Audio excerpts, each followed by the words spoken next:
Hello and welcome to Art with Miss Zoe. With me, your host, Miss Zoe. Today, we're going to learn how to make a salt watercolor. We're going to use iodized salt to create a cool texture in our watercolor. This is what it's going to look like.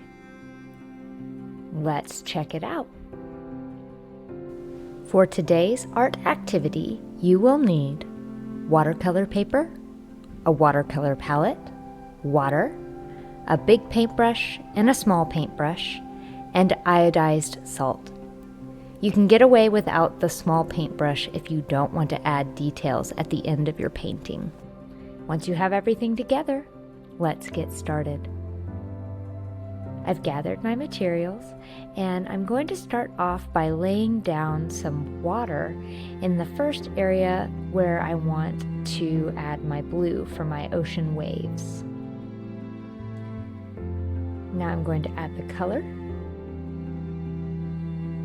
I'm going to keep the color nice and light for this first one, so I'm not going to use much paint.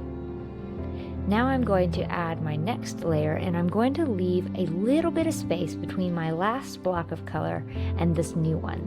That will keep my shades from blending, so I can get two different shades of that same blue. You can see I did it a little darker, I used a little more paint. Now I'm going to add another one up at the top.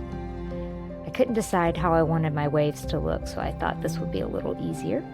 I'm going to add a lot of color to that one so that it's the darkest. And then now I'm going to paint this one little section that I missed.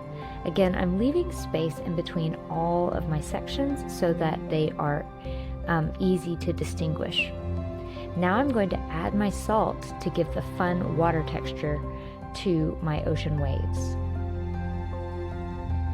So I'm just going to sprinkle salt on all of this, and what it's going to do is it's going to absorb some of the water and then draw some of the pigment towards it so that it's darker and lighter in areas where the salt has touched. I'm going to add water to the beach area, and now I'm going to add the yellow tint to that.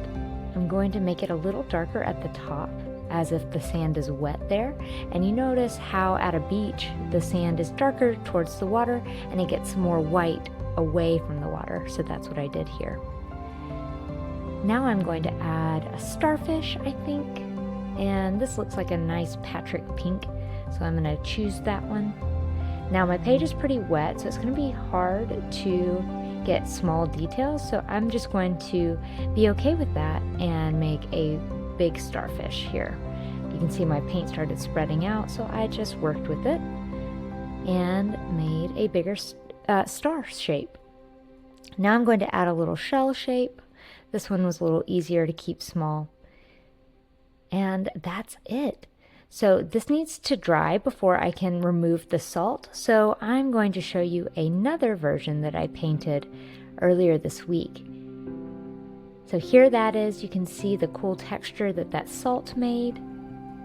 And you can see that even though I did a similar drawing, it looks different. And so that's just your reminder that your art does not have to look like mine. I really just want you to practice and enjoy yourself. I hope you enjoyed this project. Thanks for watching, and keep making.